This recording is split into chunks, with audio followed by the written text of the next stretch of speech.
Hello friends, welcome to SSC coaching centre. दोस्तों, आपके लिए मैं गणित के बहुत ही अच्छे क्वेश्चन लेकर के आया हूं। आज पूरा वीडियो देखिए, बहुत कुछ समझ में आने वाला है। तो चलिए स्टार्ट करते हैं। पहला सवाल है, यदि x plus one upon x बराबर 5 हो तो x के बटे में 1 प्लस एक्स स्क्वायर का मान बताओ। ऐसा सवाल बहुत सारे बच्चों से कम ही सॉल्व हो पाता है। अगर मैं अभी ये क्वेश्चन होमवर्क के लिए दूं, 60% बच्चे तो नहीं कर पाएंगे। तो 60% रिजल्ट नहीं है अभी तैयार, करके देख लेना, मुझे आंसर बता देना क्या आ रहा है। देखिए, आपके पास सवाल है कि x plus one upon x बराबर 5 है, तो आपके पास वैल्यू फाइंड करनी है। 1 प्लस एक्स स्क्वायर की वैल्यू आपको फाइंड करनी है, यही तो है। चलिए, अगर मैं इस x का मल्टीप्लाई इस x से कर दूं तो एक्स स्क्वायर हो जाएगा, प्लस का 1 बराबर का 5 हो जाएगा। एक्स स्क्वायर बराबर का 5, ये प्लस का 1 इधर आके माइनस का 1, तो एक्स स्क्वायर बराबर 4 हो गया। हो गया कि नहीं हो गया? क्लियर है? तो इसमें होता क्या है कि पहले वाली संख्या में x से मल्टीप्लाई, दूसरी वाली संख्या में x से डिवाइड। तो इसमें मैं क्या करूंगा? x से डिवाइड करूंगा। तो इसमें x से डिवाइड करूंगा, x में क्या करूंगा? x से डिवाइड करूंगा। ठीक है, यहां 1 प्लस x में क्या करूंगा? x से डिवाइड, प्लस यहां पे कितना? एक्स स्क्वायर लिख लो। सवाल हो गया खत्म। x से x 1 टाइम में कटेगा, x से x 1 टाइम में कटेगा। तो यहां क्या है? 1 बटे में 1 ये वाला, फिर प्लस, फिर 1 ये वाला जो x से x एक बार में कटा है, ये वाला 1 प्लस का, फिर एक्स स्क्वायर। और एक्स स्क्वायर की वैल्यू कितनी है? 4 है, तो 4 रख दो भाई। ऊपर एक और एक 2 और 4 6, 1/6 बिल्कुल सही आंसर। 1/6 बी ऑप्शन में दे रखा है। मैंने क्या बताया? 60% बच्चे नहीं कर पाते इसको। अब भी नहीं कर पाओगे क्या? अब तो कर लोगे भाई आसानी से। चलिए, अब देखेंगे अगला सवाल। अगला प्रश्न है, त्रिभुज ए बी सी में, त्रिभुज ए बी और सी में जी और ए पी क्रमशः केंद्रक और माध्यिका हैं। जी और ए पी, ये दोस्तों पी है, ए पी ये रहा, जी ये रहा, ए पी क्रमशः केंद्रक और माध्यिका है। जी आपका केंद्रक है, ये रहा। ठीक है, पूछ रहा है ए जी अनुपात ए डी का अनुपात क्या होगा। बहुत अच्छा सवाल है। बहुत सारे बच्चे इसको अभी भी नहीं कर सकते, मुझे पता है, नहीं कर पाएंगे।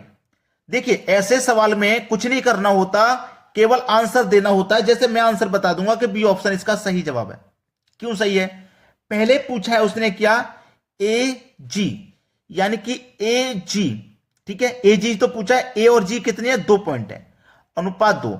अब पूछा है ए डी, ए डी नहीं, ये एपी है, पूरा एपी, एपी। तो ए जी पी कितने हो गया? 3 हो गया, 2:3 बिल्कुल सही जवाब है। ऐसे सवाल में कुछ करना नहीं होता है, आप देखोगे आंसर कर दोगे। चलिए, अब देखते हैं अगला प्रश्न। अगला सवाल है, 2 लड़कों की आयु का अनुपात 3:4 है। 3 वर्ष के बाद यह अनुपात 4:5 हो जाता है। 21 वर्ष के बाद उनकी आयु में क्या अनुपात होगा? देखिए, ऐसा सवाल कभी भी रहे, मैं आपको जो तरीका बताने वाला हूं उसे आप ध्यान से सुने। अनुपात का मतलब बटा भी होता है, अनुपात का मतलब बटा भी होता है। तो आप इसे 3 के बटे में 4 लिख सकते हो। आप इसे मान लो 3x, इसे मान लो 4x। वो कह रहा है 3 वर्ष के बाद, तो 3 इसमें भी जोड़ लो और 3 इसमें भी जोड़ लो। ठीक है, उसके बाद में अनुपात कितना हो जाएगा? 4:5। अनुपात का मतलब बटा भी होता है, तो इसे 4/5 लिख लीजिए। आप लिख लिया ना, 4/5। अब हो जाएगा क्रॉस मल्टीप्लाई। 5 तिये का 15x प्लस का 5 त्रिक का 15 बराबर 4 चौके 16x प्लस 3 चौके 12। एक्स वाले टर्म एक तरफ करो, 15x इधर आके प्लस का है ना, इधर आके माइनस का हो जाएगा। तो 15x इधर आके माइनस का, 16x में से 15x घटा देंगे, केवल 1x बचेगा। 12 इधर आएगा तो 15 में से 12 घट जाएगा, 3 बचेगा। यानी कि x की वैल्यू कितनी है? 3 है। x की वैल्यू 3 है। तो हमारे पास अनुपात पहले कितना था? 3 और 4 था ना, और हमने इसमें क्या किया था? x से मल्टीप्लाई, यानी कि 3x और 4x को मान लिया था। ठीक है, अब x की वैल्यू मेरे पास पता है 3 है, तो 3 का मल्टीप्लाई 3 से करूंगा 9, और 3 का मल्टीप्लाई 4 से करूंगा 3 चौके 12।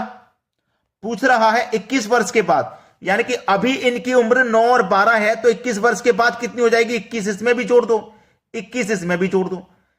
21 में 9 जोड़ दूंगा तो 30 हो जाएगी, और 21 में 12 जोड़ दूंगा तो 33 हो जाएगी। अब इनका अनुपात पूछ रहा है, अनुपात क्या होगा? तो कटा दो, 3 से कटेगा 10 बार में, 3 से कटेगा 11 बार में, 10:11 हो जाएगा। इनका अनुपात 10:11 हो जाएगा, जो कि डी ऑप्शन में दिया गया। यह प्रश्न का बिल्कुल सही जवाब है। चलिए अब देखते हैं अगला प्रश्न। अगला प्रश्न है, कोई दुकानदार अपने सामान पर क्रय मूल्य में 40% अधिक मूल्य अंकित करता है, यानी कि क्रय मूल्य पहले कितना होगा 100, और उस पर उसने क्या कर दिया 40% अधिक जोड़ दिया, 40% अधिक मूल्य अंकित कर दिया, यानी कि 100 का 140 कर दिया। ठीक है, 100 का 140 कर दिया करता है, और पर 25% की छूट देता है। देखो 100 रुपए की चीज थी, 40 रुपए और अधिक अंकित कर दिया, तो इसका मतलब 140 हो गया उसका मूल्य। अब 140 पर क्या करेगा वो 25% की छूट दे रहा है, तो 140 पे 25% की छूट निकाल लो। 25 से कम 25, 25 चौके 100। ठीक है, अब 4 से इसको कटाइए, कटेगा क्या, पहले 2 से कटा दो, नहीं ये तो 25 से कम 25 चौके 100 कट गया। 4 से इसको कटाऊंगा, 4 से कटाऊंगा, 4 तिरिक का 12, 2 बच्चे के बीच 4 पंजे 35 बार में गया, यानी कि छूट कितने की है 35 रुपए की है। अब समझना 100 रुपए की चीज थी, 40 रुपए अधिक अंकित कर दिए थे, तो 140 रुपए हो गए थे, और छूट कितने की दे रहा है वो 35 की दे रहा है। 140 पे 35 की छूट, इसका मतलब 105 में बेचेगा। अब देखना कोई भी चीज 100 रुपए की थी, अभी भी उसे 105 में बेच रहा है, तो 5 का फायदा ले रहा है। कितने पर 100 पर, कॉस्ट प्राइस 100 था, और प्रतिशत के लिए क्या करेंगे 100 से मल्टीप्लाई, तो 100 से 100 कट जाएगा, 5% का उसे फायदा हो रहा है। यह प्रश्न का सही जवाब है पहला ऑप्शन। कर लोगे ना इस तरीके के सवाल को, कोई दिक्कत नहीं आएगी। अब देखते हैं अगला सवाल। अगला प्रश्न है, 500 मीटर लंबी एक रेलगाड़ी एक समान चाल से किसी स्टेशन को 35 सेकंड में पार कर लेती है। यदि प्लेटफॉर्म की लंबाई 221 मीटर हो तो रेलगाड़ी की चाल किलोमीटर प्रति घंटा में क्या होगी। ये 4 ऑप्शन है आपके पास। दोस्तों ये क्वेश्चन मैं आपके लिए होमवर्क के लिए देता हूं, आप इसका आंसर मुझे घर से करके बताइए कि क्या आएगा। बहुत अच्छा क्वेश्चन है प्रैक्टिस के लिए, क्योंकि इसी तरीके का प्रश्न अगर एग्जाम में आ जाता है तो आप उसे कर पाओगे या नहीं कर पाओगे। बिल्कुल एग्जाम के लेवल का क्वेश्चन है ये। आप कोशिश करके देखिए इसका आंसर क्या आ रहा है, मुझे कमेंट करके बता दीजिएगा। ठीक है दोस्तों, धन्यवाद।